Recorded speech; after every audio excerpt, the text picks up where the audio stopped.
Hi friends, welcome back to Srikanth Vijayan YouTube channel. So ఇవాళ మీ ముందుకు నేను ఒక నిజమైనటువంటి స్టోరీ చెప్పబోతున్నాను. అదేంటంటే ద గ్రేట్ వారియర్స్, చరిత్ర ఎప్పటికి కూడా మర్చిపోలేనటువంటి తండ్రి కొడుకుల సాహసోపేతం. వాళ్ళంటే మొఘల్ సామ్రాజ్యాన్ని నిద్ర లేకుండా కొన్ని సంవత్సరాల పాటు వణికించినటువంటి తండ్రి కొడుకులు. వాళ్ళు ఎవరో కాదు, ద గ్రేట్ ఛత్రపతి శివాజీ మహారాజ్, అలాగే వారి తనైనటువంటి శంభాజీ మహారాజ్. సో ఇక్కడ చరిత్ర వీరిద్దరిని ఎప్పుడైతే గుర్తుపెట్టుకోవాలి. సో ఛత్రపతి శివాజీ మహారాజ్ ఏంటంటే హిందూ ధర్మాన్ని అలాగే హిందువులని కాపాడడంలో దిట్ట. వాళ్ళ అమ్మగారు ఎప్పుడైతే తనని కన్నదో జీజీదేవి దేవత పెరిగినాడు. సో తను ఎక్కడో చెప్పేది, మొఘలులు అలాగే వేరే రాజ్యస్తులు మన హిందూ దేవాలయాలని ధ్వంసం చేస్తున్నారు, వాటిని కాపాడాలి అన్నప్పుడు శివాజీ మహారాజ్ గారు ఏంటంటే హిందూ దేవాలయాన్ని కాపాడుకుంటూ హిందూ యొక్క ధర్మాన్ని కాపాడే విషయంలో మాత్రం ఎప్పుడు కూడా ముందుండేవాళ్ళు. ఈయన చేసేటువంటి వార్ఫీల్డ్లో ఈయన యూజ్ చేసేటువంటి ఒక ఐడియాస్కి ఎప్పుడు కూడా ఎదుర్కొన్నటువంటి ముస్లిం రాజులు భయపడేవాళ్ళు. అలాగే అఫ్జల్ ఖాన్ని ఎప్పుడైతే ఔరంగజేబ్ గారు పంపించారో తన చేతిలో ఉండే ఒక పంచర్తోని అతన్ని చంపి అఫ్జల్ ఖాన్ని భయపెట్టించడం జరిగింది. అలాగే దాని తర్వాత ఎంతోమంది రాజులు వస్తే వాళ్ళ వేళ్ళు కట్ చేయడం, మొత్తం మీద ఔరంగజేబ్కి కంటి మీద కునుకు లేకుండా చేసినటువంటి ధీరుడు ఎవరు ఉన్నారంటే అది శివాజీ మహారాజే. ఆ తర్వాత ఏమైపోయిందంటే కొంతకాలం తర్వాత శివాజీ మహారాజు కొన్ని ప్రాబ్లమ్స్ దృష్ట్యా ఏమైందంటే ఔరంగజేబుతోని సంధి కుదుర్చుకున్నాడు. ఆ సంధి కుదుర్చుకున్నప్పుడు ఒక 24 కోట్లు అలాగే 4 లక్షల రూపాయల మనీని ఔరంగజేబు అడిగినప్పుడు మన శివాజీ మహారాజ్ ఏం చేస్తుందంటే అప్పుడున్న పరిస్థితులలో తన రాజ్యాన్ని అలాగే తన సైనికులని కాపాడుకోవాలని చెప్పేసి ఆ సంధికి ఓకే అన్నాడు. దీనికి నిదర్శనం చెప్తాను. ఎందుకంటే అందరూ ఏమనుకుంటారంటే శివాజీ మహారాజు ముస్లింలకి వ్యతిరేకి అనుకుంటారు. అది చాలా అబద్ధం. ఎందుకంటే శివాజీ మహారాజ్ ఒక సేనాధిపతి అలాగే కోశాధికారి ఇద్దరు కూడా ముస్లిమ్స్, అందరు తెలుసుకోవాలి. శివాజీ మహారాజ్ దేనికి అగెన్స్ట్ అంటే ముస్లిం పాలకులకు అగెన్స్ట్. ఏదైతే పాలకులు హిందూ ధర్మాన్ని ధ్వంసం చేస్తున్నారో వాళ్ళకి అగెన్స్ట్, ఏదైతే పాలకులు హిందూ దేవాలయాలని ధ్వంసం చేస్తున్నారో వాళ్ళకి మాత్రమే శివాజీ మహారాజ్ అగెన్స్ట్గా ఉండేవాళ్ళు. దానికి ఒక చిన్న ఉదాహరణ చెప్తాను. ఎప్పుడైతే మామూలుగా శివాజీ మహారాజు ఒక హిందూ అంటే ఒక వార్ గెలిచి వస్తున్నప్పుడు అతని సైనికులు ఒక ముస్లిం లేడీని, అందమైనటువంటి లేడీని బంధించి ఆయన ముంగట తెచ్చినప్పుడు వెంటనే శివాజీ మహారాజు దిగి తన కాళ్ళు మొక్కి తప్పైందమ్మా అని చెప్పినప్పుడు తోటి సైనికులు ఏమన్నారంటే, అయ్యా మన హిందూ మహిళల్ని అసలు ఎంత దుర్మార్గంగా వాళ్ళు అక్కడ హింసిస్తున్నారో మీరు తెలుసుకోండి అన్నప్పుడు శివాజీ మహారాజ్ ఏమన్నారంటే, నీ నోటితోనే నువ్వే అంటున్నావు దుర్మార్గంగా అని చెప్పేసి, వాడు చేసిన దుర్మార్గాన్ని మనం చేద్దామా? మనము ముస్లిం మహిళలు కానీ ముస్లింల పైన కానీ వ్యతిరేకులం కాదు. మనం ఎప్పటికైనా కూడా మనం ఎవరికి వ్యతిరేకం అంటే ముస్లిం పాలకుల పైన వ్యతిరేకం అని చెప్పేసి తన యొక్క భావాన్ని చెప్పడం ద్వారా సైనికులందరూ కూడా ఎప్పుడైనా సరే ఆ ముస్లిం మొఘల్ డైనాసిటీ పైనే ఎక్కువ కాన్సన్ట్రేట్ చేసేవాళ్ళు.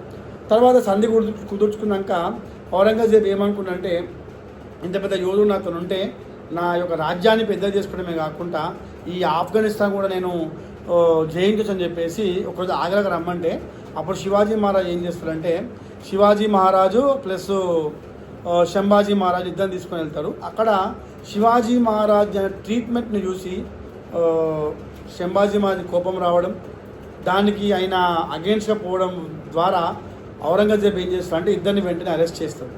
అరెస్ట్ చేసి జైల్లో పెట్టినాక మొత్తం మీద శివాజీ మహారాజ్ తనకున్నటువంటి ఫ్రెండ్స్తోనో దేనితోనో బయటకు వచ్చేసి తప్పించుకొని మళ్ళీ ఇట్లనే ఫైట్ చేస్తున్న తర్వాత ఒక ఏజ్ వచ్చిన తర్వాత అందరూ ఏమంటారంటే వాళ్ళ సెకండ్ వైఫే విషం పెట్టి చంపింది అంటారు.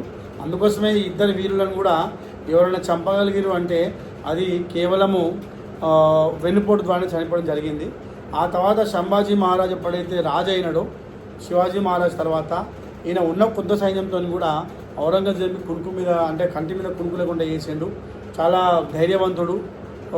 తండ్రి ఇచ్చినటువంటి ఒక ధైర్యాన్ని తీసుకెళ్ళి ఎప్పుడు కూడా మరాఠా సామ్రాట్ని అలాగే హిందువులని హిందూ ధర్మాన్ని కాపాడే విషయంలో చాలా గొప్పగా ఉంది. ఎందుకంటే శివాజీ మహారాజ్ పెరిగిన చోటనే మన సంభాజీ మహారాజ్ పెరిగిండు. ఆయన చిన్నప్పుడు ఏమంటుండే చీవా అంటుండే, ఇప్పుడు చావా అంటున్నారు. చీవా అంటే ఏంటంటే చిన్న సింహం అన్నట్టు. అంత ధైర్యవంతుడు సంభాజీ మహారాజ్. సో ఇక్కడ ఏమైందంటే ఎప్పుడైతే సంభాజీ మహారాజ్ వాళ్ళ భార్య వాళ్ళ తమ్ముడు అంటే బామ్మర్ది ఏదో రాజ్యంలో ఏదో పోస్ట్ అడిగినప్పుడు ఈయన ఎలిజిబుల్ కాదని చెప్పేసి సంభాజీ మహారాజ్ ఇవ్వడు ఆ పోస్టు. ఇవ్వనప్పుడు వాడు సంభాజీ మహారాజ్ పైన ఒక కుట్రని నింపుకొని, ఒక కుళ్ళుని నింపుకొని ఔరంగజేబ్కి ఈ సంభాజీ మహారాజ్ అనే సీక్రెట్ దారిని చెప్పడం జరుగుతుంది. సో ఎప్పుడైతే మన సంభాజీ మహారాజ్ ఆ సీక్రెట్ దారిలో వెళ్తాడో అక్కడ అతన్ని అరెస్ట్ చేస్తారు. అరెస్ట్ చేసిన తర్వాత చిత్రహింసలు పెట్టేసి ఔరంగజేబ్ ఏమంటారంటే, నువ్వు ఒక పెద్ద ధీరుడు కదా, మరాఠా సామ్రాట్ కింగు కదా, నీకు 3 ఆప్షన్లు ఇస్తా, ఈ 3 ఆప్షన్లు ఒప్పుకుంటే 100% నేను వదిలేస్తా అని చెప్తాడు. అందులో మొట్టమొదటి ఆప్షన్ ఏంటంటే సంభాజీ మహారాజ్ కంటే గొప్పవాడు ధైర్యవంతుడు ఔరంగజేబు అని ఒప్పుకోవాలి. రెండోది నీ మరాఠా సామ్రాట్ని మొత్తం నాకు అప్పచెప్పాలి. అండ్ మూడోది నువ్వు ఇస్లాంలో కన్వర్ట్ కావాలి అని చెప్పేసి చెప్తాడు. సో సంభాజీ మహారాజ్ ఏమంటాడు, నేను శివాజీ మహారాజ్ కొడుకుని ఎట్టి పరిస్థితుల్లో కూడా దీనికి నేను ఒప్పుకోలేని చెప్పి చెప్పినప్పుడు ఇక ఇతని చిత్రహింసలు స్టార్ట్ చేస్తారు. ఫస్ట్ చాలా ఘోరంగా అతని నాలుకని కట్ చేస్తారు. తర్వాత అతని చర్మం పైన కారం పొడి వేస్తారు. తర్వాత కూడా ఒప్పుకోడు. రోజు జైల్లో ఉండి రోజు 3 చేతులు ఒప్పుకోమని అడిగేవాళ్ళు.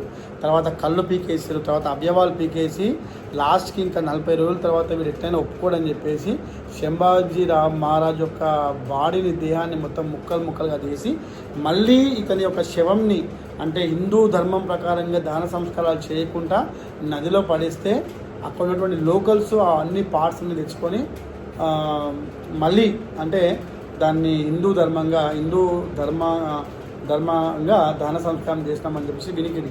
అయితే ఇక్కడ వీళ్ళిద్దరు కూడా వెన్నుపోటు ద్వారా చనిపోయిన ధైర్యవంతులు. వీళ్ళు ఎప్పుడు కూడా మళ్ళీ చెప్తాను, అందరు పిల్లలు తెలుసుకోవాలి, వీళ్ళు ఎప్పుడు కూడా ఇస్లాంకి వ్యతిరేకం కాదు.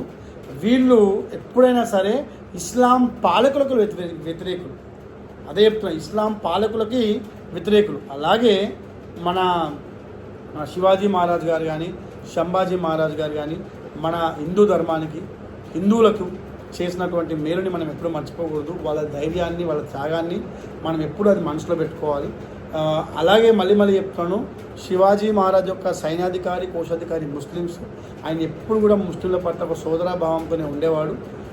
ఆ యొక్క భావాన్ని మనం ముందు తీసుకెళ్ళాలి. అదే మన తెలంగాణకు వస్తే మన యొక్క పోరాట యోధులు, తెలంగాణ కోసం కొట్లాడినటువంటి ప్రతి ఒక్క యోధుడు కూడా ముస్లింలకు వ్యతిరేకం కాదు, నిజాం రాజు అలాగే రజాకార్ అనేటువంటి కాసిం రజ్వీకి వ్యతిరేకంగా పోరాడినారు. అందుకోసమే ఇప్పుడు హైదరాబాద్లో గంగా, జమున, తహజీబ్ ఎందుకంటారంటే ఇక్కడ ఎప్పటికైనా సరే హిందూ ముస్లింలు బాయి అనే ఒక సంస్కృతిని ముందుకెళ్తాం మనం అందరూ కూడా. నాకు ఎంతోమంది ముస్లిం ఫ్రెండ్స్ ఉన్నారు, వాళ్ళతో నేను చాలా క్లోజ్గా ఉంటాను. నా సాధక బాధకాలలో వాళ్ళు ఎన్నోసార్లు నాకు హెల్ప్ చేసినారు, నేను వాళ్ళకి హెల్ప్ చేస్తాను. కాబట్టి అందరం కూడా మళ్ళొకసారి ఛత్రపతి శివాజీ మహారాజ్ని అలాగే తన తనుడైనటువంటి సంభాజీ మహారాజ్ గారిని గుర్తు చేసుకుంటూ జై హింద్, జై భారత్, జై మరాఠా సామ్రాట్, జై శివాజీ, జై ఛత్రపతి.